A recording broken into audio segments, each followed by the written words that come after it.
राजनीति में अक्सर उठाया गया एक गलत कदम राजनीतिक भविष्य के लिए कितना घातक हो सकता है, इस बात का अंदाजा लगाने के लिए आज हम अपने वीडियो में सागर के उन 5 नेताओं का जिक्र करेंगे जिनके उठाए गए एक गलत कदम ने उनकी राजनीति को पीछे धकेल दिया। इन नेताओं ने न सिर्फ अपना अच्छा खासा रुतबा खोया बल्कि उनकी पूछ परख में भी कमी आ गई। आज के इस वीडियो की शुरुआत करने से पहले मेरी आप सभी से गुजारिश है कि Sagar TV news STVN India network के अगर आपने अब तक किसी भी प्लेटफॉर्म, चाहे वो यूट्यूब का हो, फेसबुक का हो या इंस्टाग्राम का हो, अगर सब्सक्राइब, फॉलो और लाइक नहीं किया है तो आज ही करें। इससे हमें हौसला और हिम्मत दोनों मिलती है। तो चलिए शुरुआत करते हैं आज के वीडियो की। सबसे पहले बात सुधीर यादव की। पूर्व सांसद, पूर्व मंत्री लक्ष्मी नारायण यादव के पुत्र हैं। बीजेपी, कांग्रेस सहित कई पार्टियों का हिस्सा रह चुके हैं। पिता की राजनीति भी कुछ इसी तरह की थी, लेकिन उनके पैटर्न को कॉपी करना शायद सुधीर यादव के लिए सूट नहीं किया। 2008 में बंडा विधानसभा में उमा भारती की पार्टी जनशक्ति से चुनाव लड़े लेकिन हार गए। इसके बाद 2018 में सुर्खी विधानसभा से बीजेपी के टिकट पर चुनाव लड़े लेकिन हार गए और 2023 में जब बीजेपी ने एक बार फिर मौका नहीं दिया तो आम आदमी पार्टी ज्वाइन कर ली और एक बार फिर बंडा विधानसभा से चुनाव लड़े, लेकिन ये चुनाव भी वो हार गए। सिर्फ चुनावी राजनीति में अपना भाग्य आजमाने के लिए कई पार्टियों में जाना सुधीर यादव की राजनीति के लिए नुकसानदायक ही सिद्ध होता दिखा। उनके पिता लक्ष्मी नारायण यादव की राजनीति में दल बदल की राजनीति कुछ हद तक सफल रही। वो 2 बार विधायक चुनकर आए, मध्य प्रदेश सरकार में शिक्षा मंत्री रहे। जब बीजेपी में आए तो उन्हें सागर लोकसभा सीट से सांसद का टिकट मिला, वो सांसद चुनकर आए। लेकिन सुधीर यादव के मामले में ये सब कुछ सूट नहीं किया। जब भी उन्होंने पार्टी बदली उन्हें चुनाव में हार का सामना ही करना पड़ा। बीजेपी में एक नेता के तौर पर उनका कैरियर सेट दिख रहा था, लेकिन साल 2023 में जब पार्टी ने उन्हें मौका नहीं दिया तो उन्होंने पार्टी ही बदल ली। आज वो किस दल में है ये साफ साफ किसी को नहीं मालूम।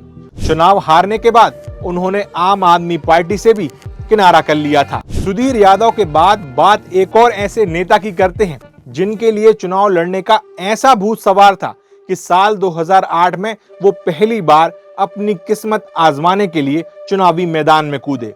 उन्हें यहाँ हार का सामना करना पड़ा, लेकिन बाद के सालों में चाहे विधानसभा चुनाव हो या लोकसभा चुनाव या फिर निकाय चुनाव, सभी चुनाव से पहले वो अपना लक्ष्य चुनाव लड़ने का सेट कर लेते और साल 2023 में उन्होंने चुनाव लड़ ही लिया। जी हां, हम बात कर रहे हैं सागर के मुकेश जैन ढाना की। लक्ष्य 2013, 2014, 2018, फिर 2019, 2022 और 2023 तमाम लक्ष्य निर्धारित किए जाने के बाद भी जब बीजेपी ने उन्हें विधानसभा या लोकसभा चुनाव लड़ने का मौका नहीं दिया तो उन्होंने बीजेपी से ही किनारा कर लिया, यानी बीजेपी ही छोड़ दी। कारण जो भी हो, इसी के चलते सीधी दुश्मनी और मनमुटाव उनका विधायक शैलेंद्र जैन से भी रहे। वो विधायक शैलेंद्र जैन की राजनीति के लिए एक तरह से गड्ढा खोदने का काम करते आए। खैर, इन सब का नुकसान उल्टा मुकेश जैन ढाना को ही हुआ। साल 2023 के पहले वो चुनाव के दौरान पहले फॉर्म खरीदते और फिर चुनाव लड़ने की धमकी देते, लेकिन साल 2023 के विधानसभा चुनाव में उन्होंने आखिरकार चुनाव लड़ने का फैसला कर लिया और चुनाव लड़ा भी। आम आदमी पार्टी से उन्होंने सागर विधानसभा से टिकट लिया और कूद गए चुनावी मैदान में। जैसा कि सभी को लग रहा था कि बीजेपी को टक्कर देना इतना आसान नहीं है और ठीक वैसा ही हुआ। वो बुरी तरह चुनाव हार गए, लेकिन उनका उठाया हुआ ये कदम उन्हें नुकसानदायक ही रहा। बीजेपी में रहकर जो उनकी फटकी रहती थी वैसी अब नहीं दिखती। कुल मिलाकर उन्हें चुनाव लड़ने की अपनी सनक का नुकसान ही उठाना पड़ा। अगला नाम उस नेता का है जो जब चुनाव लड़ा और हार गया तब सागर के लोगों ने कहा कि वो चुनाव हार कर भी उनके लिए जीत गए हैं। जब वो अपनी पार्टी के शहर अध्यक्ष थे तब लोगों के लिए अड़ जाने का उनका रवैया, सत्ता से भिड़ जाने का उनका अंदाज खासा प्रभावित करता था। लेकिन पार्टी बदलकर चुनाव लड़ने के चक्कर में न सिर्फ उन्होंने अपनी राजनीतिक छवि को नुकसान पहुंचाया बल्कि दल बदल ने उन्हें खुद की पार्टी में कटघरे में लाकर खड़ा कर दिया। ये नेता हैं जगदीश यादव। लौट के बुद्धू घर को आए, ये कहावत आपने जरूर सुनी होगी। ये कहावत पूरी तरह जगदीश यादव पर फिट बैठती है। उन्होंने साल 2015 में महापौर चुनाव में कांग्रेस में रहते हुए बीजेपी को सबसे कड़ी टक्कर दी थी। हालांकि वो चुनाव हार गए थे, लेकिन इसके बाद भी वो सागर की जनता के दिलों में अपनी एक छाप छोड़ चुके थे। साल 2018 में सागर विधानसभा से खुद के लिए उन्होंने कांग्रेस से टिकट मांगा। जब कांग्रेस ने उन्हें मौका नहीं दिया तो उन्होंने समाजवादी पार्टी ज्वाइन कर ली और चुनाव भी लड़ गए। वो चुनाव तो हारे ही, साथ में जो धाक उन्होंने इतने साल में बना रखी थी वो भी जाती रही। इसके बाद उन्होंने एक और कुल्हाड़ी अपने पैर पर मार दी, वो थी बीजेपी ज्वाइन कर। वहां जाने के बाद उनकी राजनीति पूरी तरह पीछे खिसक गई। इसके बाद साल 2023 के विधानसभा चुनाव से पहले वो वापस कांग्रेस में आ गए और इस बार खुरई विधानसभा में अपनी राजनीतिक जमीन तलाशना शुरू कर दिया। लेकिन ना तो पार्टी ने उन्हें मौका दिया और ना ही वो उस काबिलियत को हासिल कर पाए। हालांकि अब कांग्रेस में अपने पुराने अंदाज में दिखाई तो देते हैं, लेकिन कहते हैं ना कि राजनीति में एक बार पड़ा हुआ डेंट चाहे कितनी भी मेहनत की जाए बहुत मुश्किलों से ठीक होता है। अगला नाम एक ऐसे नेता का है जिनकी सबसे बड़ी भूल शायद चुनाव लड़ना ही साबित हुई। एक परिपक्व नेता की छवि रखने वाले इस नेता ने जब निर्दलीय चुनाव लड़ा तो सभी चौंक गए। चुनाव तो हारे ही, अपनी उस छवि को भी धूमिल कर लिया। ये नेता हैं अंकलेश्वर अन्नी दुबे। सागर जिला बार काउंसिलिंग के अध्यक्ष रहे, कमलनाथ के बेहद नजदीकी थे। लेकिन जब भी सागर विधानसभा से टिकट की दावेदारी करते और मौका नहीं मिलता तो निराश हो जाते। साल 2018 में भी ऐसा ही हुआ। उन्होंने चुनाव लड़ने का फैसला कर लिया और शायद उनके जीवन का यह सबसे गलत फैसला साबित हुआ। ना तो वोट ज्यादा मिले, ना ही समर्थन। हारे तो ऐसा कि किसी को यकीन नहीं हुआ। खैर, इस हार ने उन्हें आईना दिखाया और फिर वो वापस कांग्रेस में आ गए। यहां आकर फिर उन्होंने चुनावी राजनीति में दांव आजमाने का सोचा, लेकिन शायद साल 2018 का निर्दलीय चुनाव लड़ने का उनका कदम कोई भूला नहीं था।